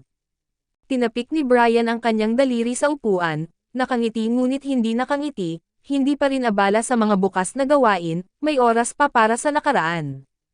Si Xiang Rui ay ngumiti kay Shen Shen ng ilang beses, hindi ba ito isang piraso lamang ng lupa, kung saan mahalagang aliwin si Xiao. Ngayong gabi, alas 7 ng Paramount, magpapadala ako ng susando sa iyo. Oo nga pala, nandito din si Miss Chi, di ba? Kumusta ako at inaanyayahan din siya. Panipi. Mahinang ibinaba ni Brian ang telepono at isantabi ito. Itinaas ni Miriam ang kanyang mga mata, ano ang problema? Tinignan siya ng mabuti ng lalaki at hindi nakaramdam ng pagod, bago niya sinabi, sa gabi, palagi kaming inaanyayahan na gunitain. Kung pagod ka na, hindi ka pupunta. Panipi. Ang mga browser ni Miriam ay lumubog, at siya ay magbid para sa auction bukas. Ngayong gabi, nakapagpapaalala niya ang mga dating araw. Ito ay malinaw na hindi mapalagay at mabait. Bukod, ang taong iyon ay palaging may malalim na pag-iisip, at mas mahusay na sabihin na ito ay isang piging. Siguradong ayokong pumunta, ngunit hindi ko alam kung ano ang iniisip ni Brian. Ano sa tingin mo? Tumingin sa unahan ang lalaki, hinawakan ng kamay nito ang kanyang baba na walang malay. Hindi mapigil ang mapangiti ni Miriam nang makita siyang ganito, pinababa ang kanyang mga mata at nag-isip ng ilang segundo, at mahinang sinabi, pumunta, dahil naghanda si G. Siyang. Kabanata 278. Pagpasok sa hotel, binati ng dalawang nangungunang kalalakihan ang manager ng hotel, at lumingon upang sabihin sa iba, ginang. Si Xiao ay nasa 101 presidential suite sa ika-8 palapag, at Miss Chi, ang iyong silid ay nasa ika-7 palapag ng 302. Ngayon ay papasok ka ng manager. Panipi. Bahagyang tumango si Brian at inakay si Miriam pataas. Matapos ang pag-ikot sa suite, ang antas ng karangyaan ay wala sa imahinasyon, itinulak ni Miriam ang dobleng pinto ng kwarto, sumulyap, at kinausap ang lalaki sa likuran niya, hindi lang gusto ni Xiang Rui na aliwin kami at gawin ito uri ng pagkawala. Hindi ang style niya. Panipi. Hinubad ng lalaki ang kanyang jacket, gumagawa ng kape sa isang puting shirt, at kumuha ng isang carton ng gatas mula sa ref upang maiinit ito sa microwave. Malalaman ko ito sa gabi, sabi ng isang mahinang ekspresyon, at pagkatapos ay tumingin sa itaas, hindi mo na kailangang isipin ito, tretuhin mo lang ito bilang bakasyon, at maaari kang pumunta sa auction bukas. Panipi. Nakipag-ugnay si Miriam sa maraming mga auction, ngunit lahat sila ay mga uri ng mga relikyang pangkultura at mga antigo, at ang halaga ng mga auction na item ay hindi mataas. Ang ganitong uri ng subasta ng mga gitnang balangkas na daan-daang milyong-milyon ay hindi pa nakikita, at ito ay hinahawakan ng gobyerno. Agad na naihok ang interes. Maraming mga tao ang magbibid. Ang lalaki ay lumakad na may kape sa isang kamay at mainit na gatas sa kabilang kamay, at inilagay ang gatas sa kanyang mga kamay. Ang mga binti ng pinasadyang pantalon ay mas mahaba pa, at ang kanyang mga mata ay damaloy ng isang ngiti. Sa oras na ito ang balangkas ay hindi maliit, at walang maraming mga kumpanya na maaaring kumain ng isang kagat. Ang aming pangunahing kakompetensya ay si Fenbro, ngunit tila napilitan si Miller na puntahan ng Old Go, at dapat niya rin siyang gustuhin na sanayin ang kanyang mga kamay. Panipi. Nagulat si Miriam ng kaunti, hindi niya sinabi sa iyo. Hindi ko sinabi sa kanya na nagpa siya akong pumunta kahapon. Sinampal ni Miriam ang kanyang dila at pansamantalang nagpa siya na kumuha ng isang napakalaking lupa. Mukha siyang napagpasyahan na kumain muna pansamantala. Noong nakaraan, si Yingzin ay itinuturing na mayaman at makapangyarihan, ngunit hindi siya pinalamang. Hawak ang gatas, natigilan siya, saka itinaas ang kanyang ulo at tinanong siya, "Ilan ang pera mo?" Tinaasan ng lalaki ang kanyang makapal na kilay at binuka ang manipis na labi.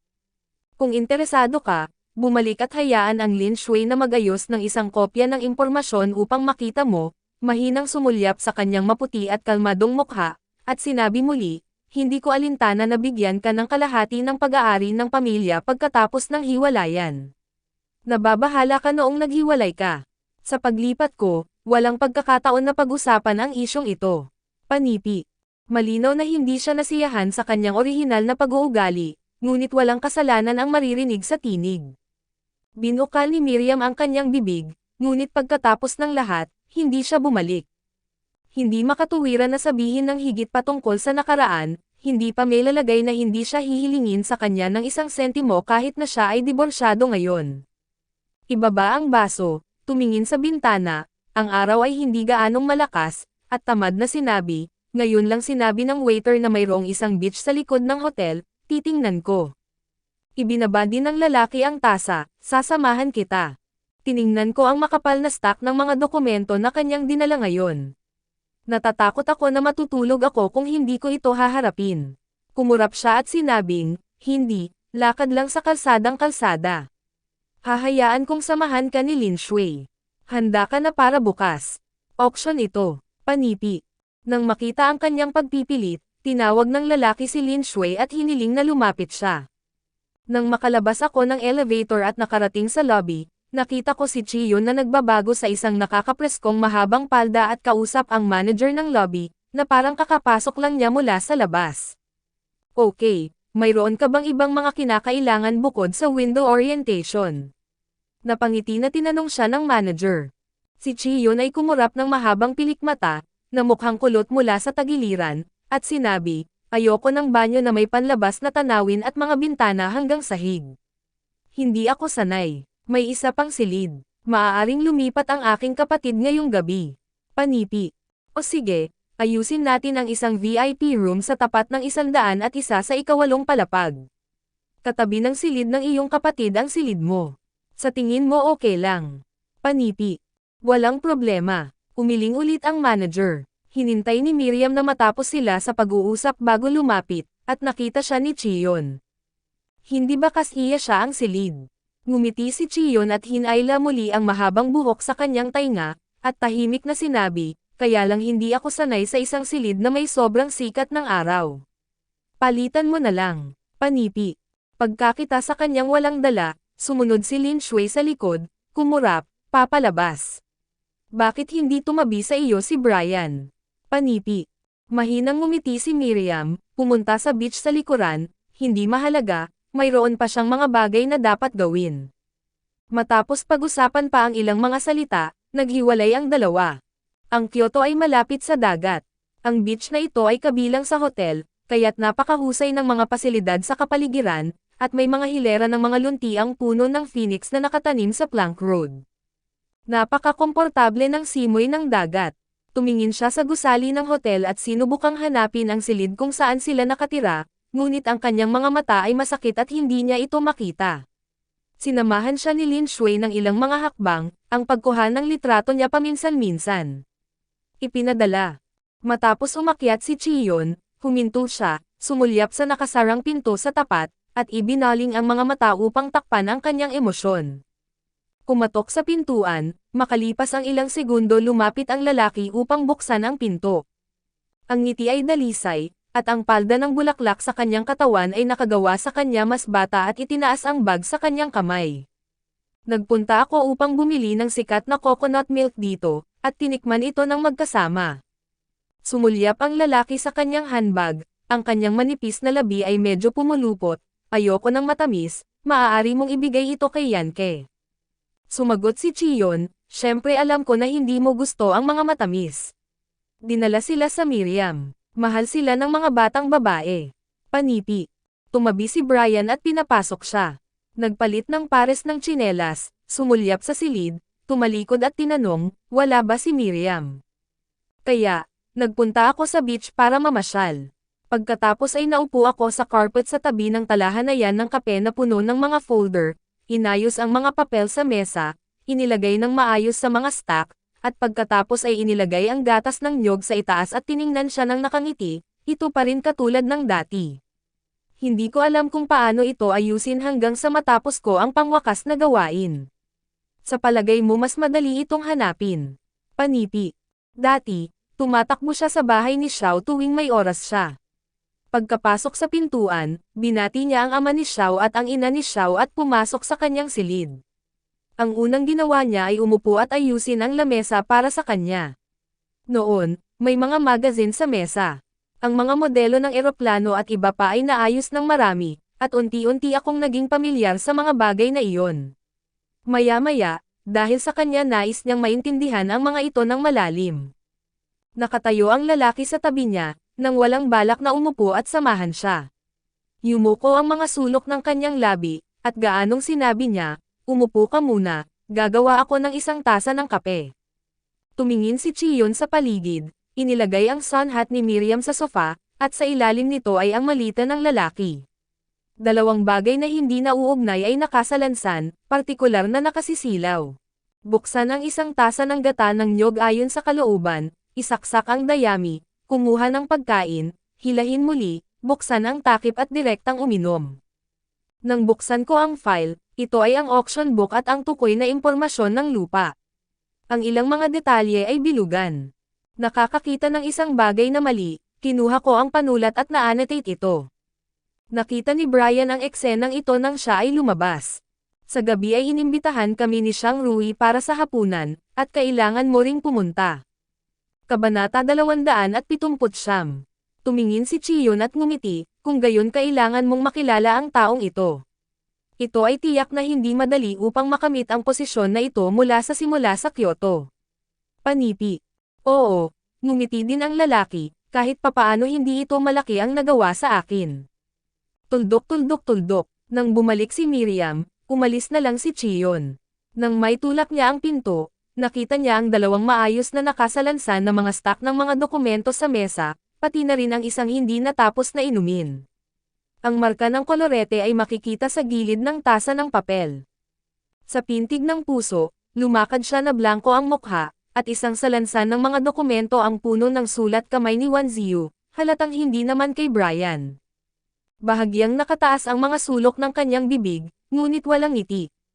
Matapos tumingin sa paligid, walang nakita. Itapon ng direkta ang inumin sa basurahan, pagkatapos ay nagtungo sa banyo at naligo. Ito ay halos 6 nang siya ay lumabas, si Lin Shui ay dumating upang kunin siya, na sinasabi na si Ji Xiao ay naghihintay na sa ibaba. Oo naman, naghihintay ako.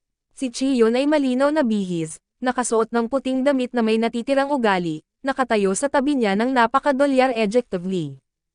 Nagdilim ang mukha ni Miriam, tumigil ang kanyang mga yapek, at napalingon si Lin Shui upang makita na siya ay tahimik pa, at napakamot ng ulo. Ang lalaki ay tumingin dito, humakbang ng walang pag-iisip, inakbayan siya, at ngumiti, napakatanga ko ng araw. Bakit hindi ko alam na lumipat ako? Panipi. Ang lakas ng hangin, at medyo sakit ng ulo. Kung sasama ka kay Miss Chi, hindi ako pupunta. Tumingin siya sa isang malamig na mukha at hindi makita ang kanyang emosyon.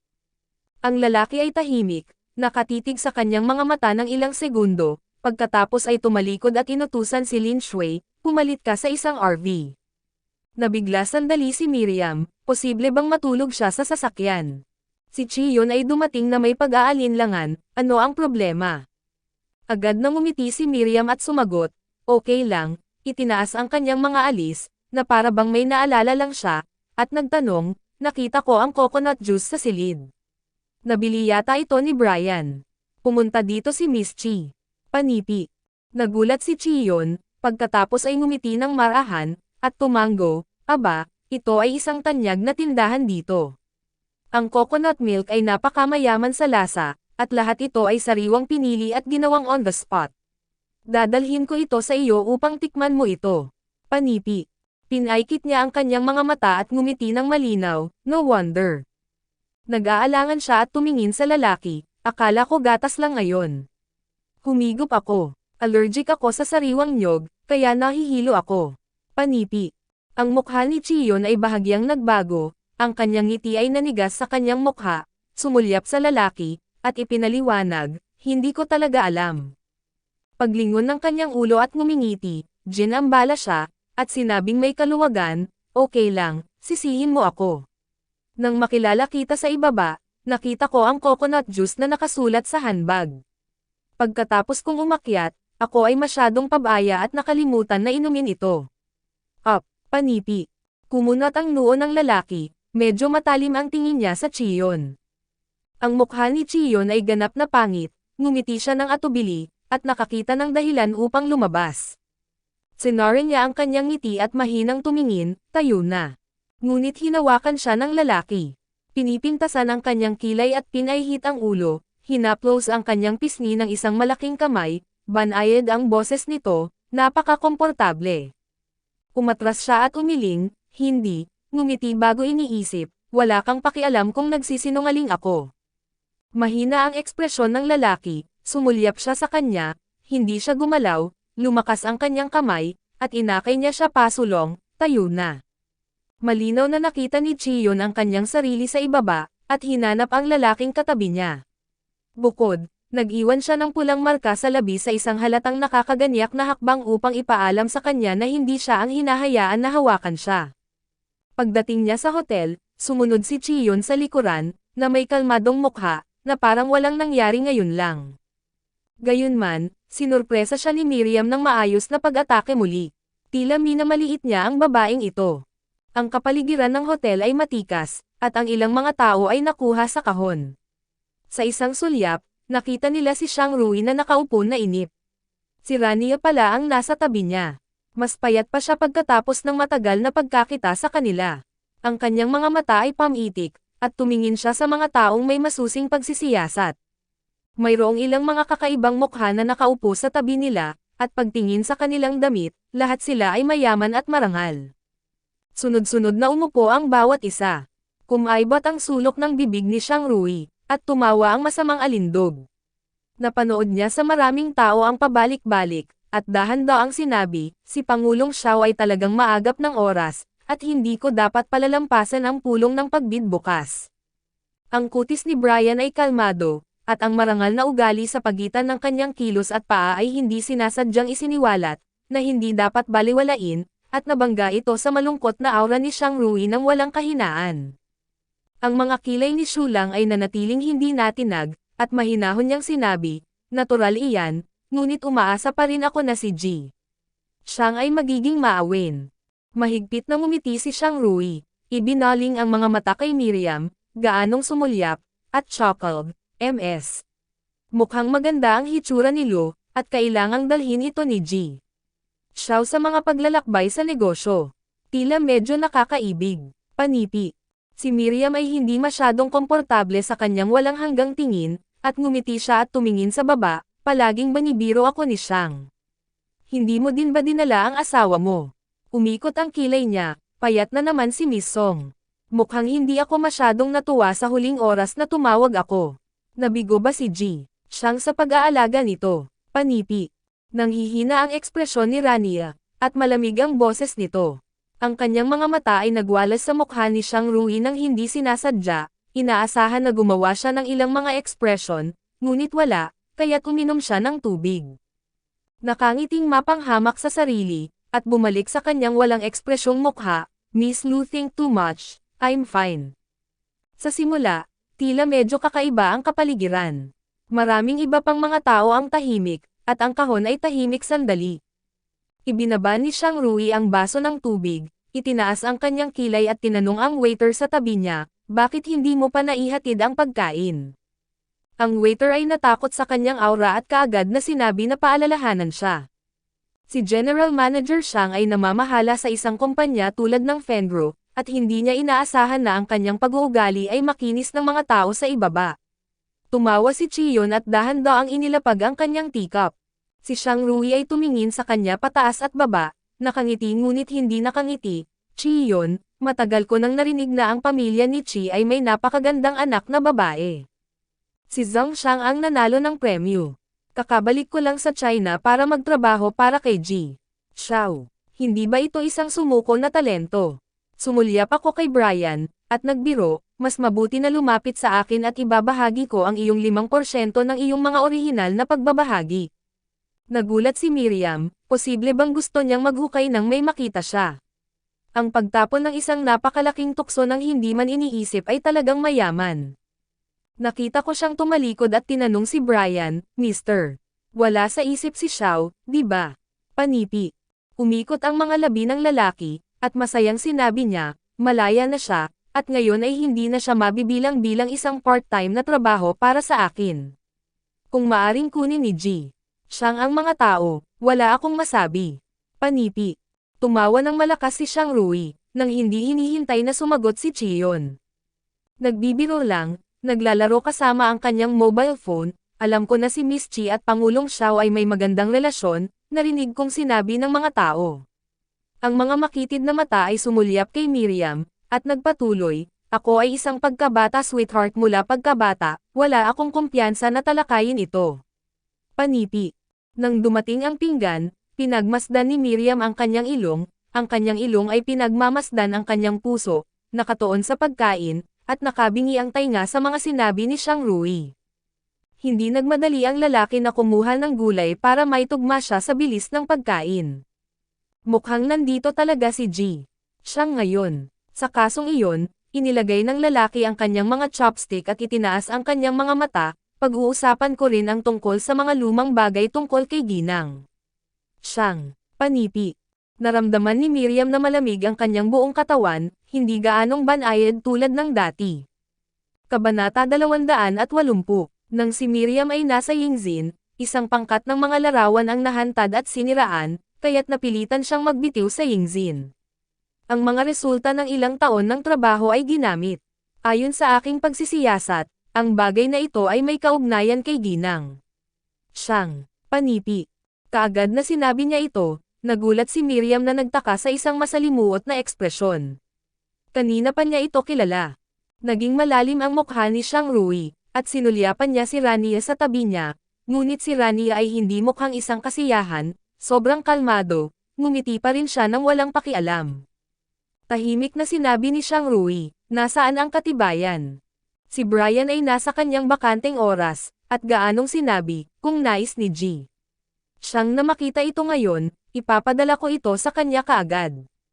Pagkatapos ng isang pagpos, basta, kung paano harapin ang bagay na ito.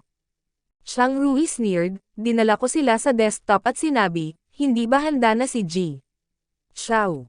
Hindi ito tinanggihan ni Brian, tumango, pagkatapos ay iginala ang kanyang mga mata, ikaw ang magpapasya. Si Miriam ay natigilan saglit, lahat ng mga mata ay nakatuon sa kanya. Nais niyang hayaan ang kanyang sarili na magpasya. Pagkalapag ng mga chopstick, sinulyapan niya si Rania. Hawak niya ang mga braso, hindi tumatanggi, hindi galit, at mahinahon na parang isang lawa.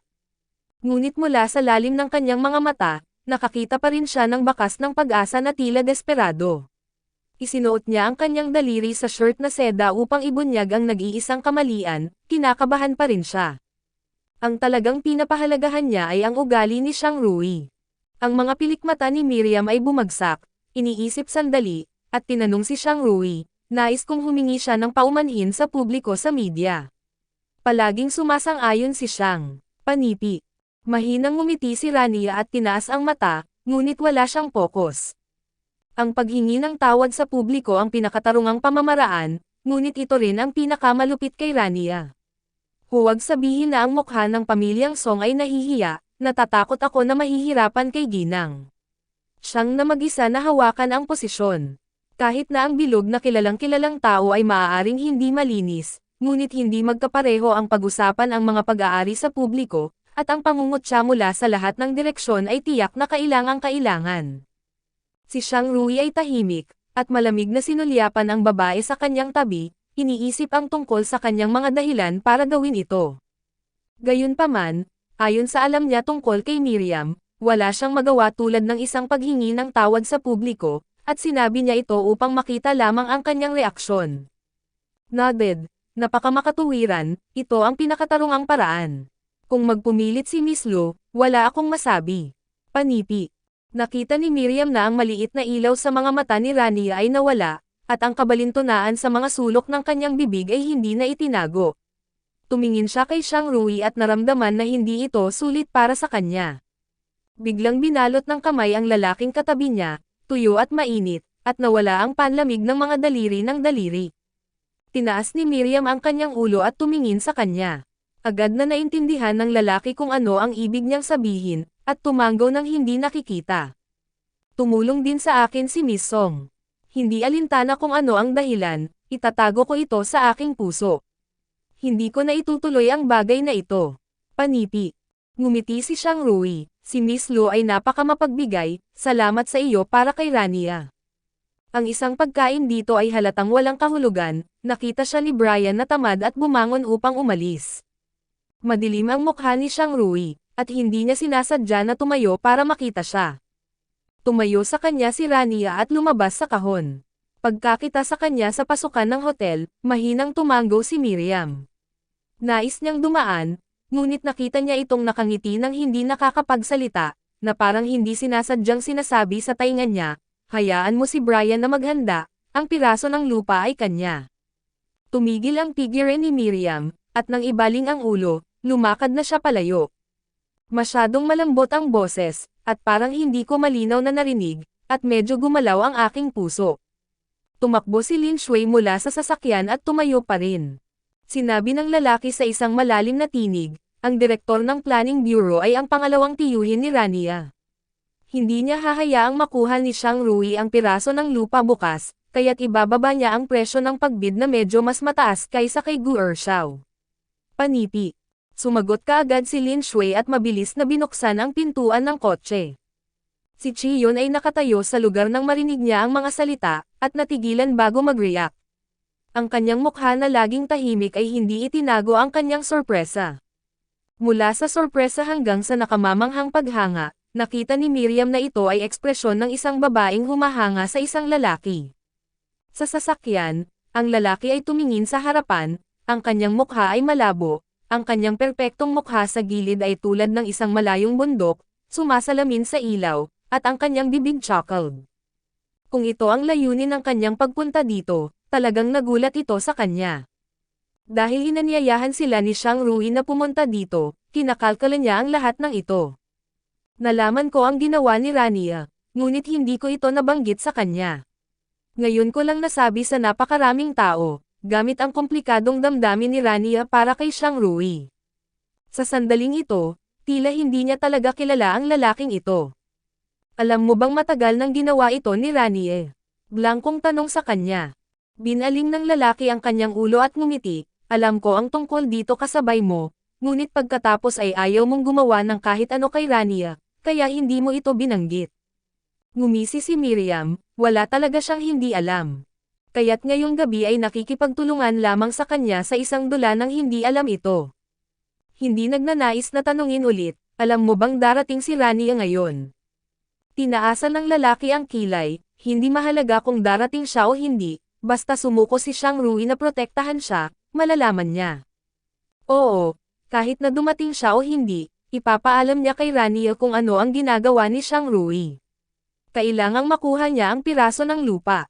Pumikit ako at nakaramdam ng kaunting pagod. Tinakpan ng lalaki ang noo ng isang malaking kamay, nakasimangot, hindi pa komportable. Kumiling siya, iniiwasan ang kanyang kamay, ay ayaw na umimik.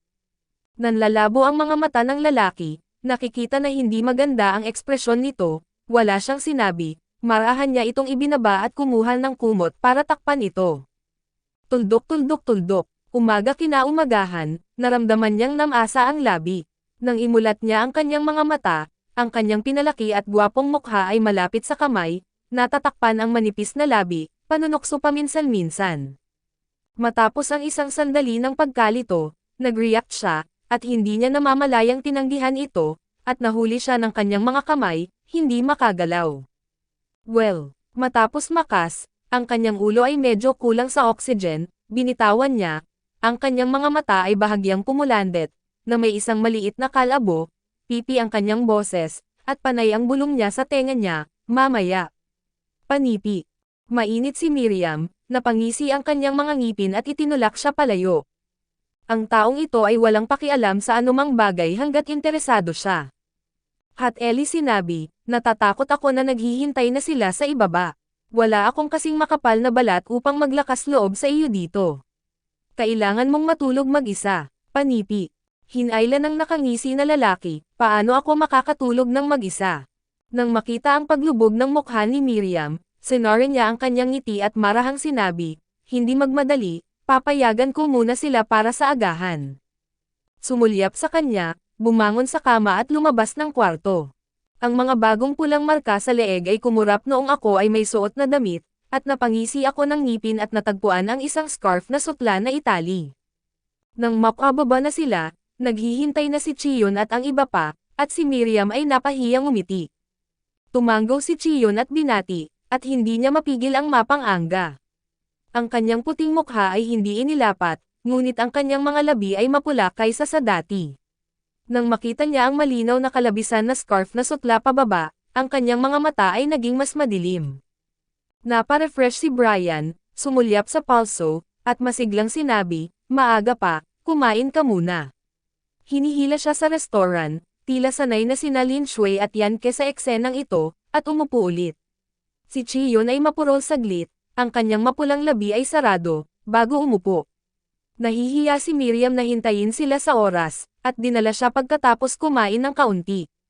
Tinanong ni Brian ang waiter na magbalot ng ilang merienda upang maalis.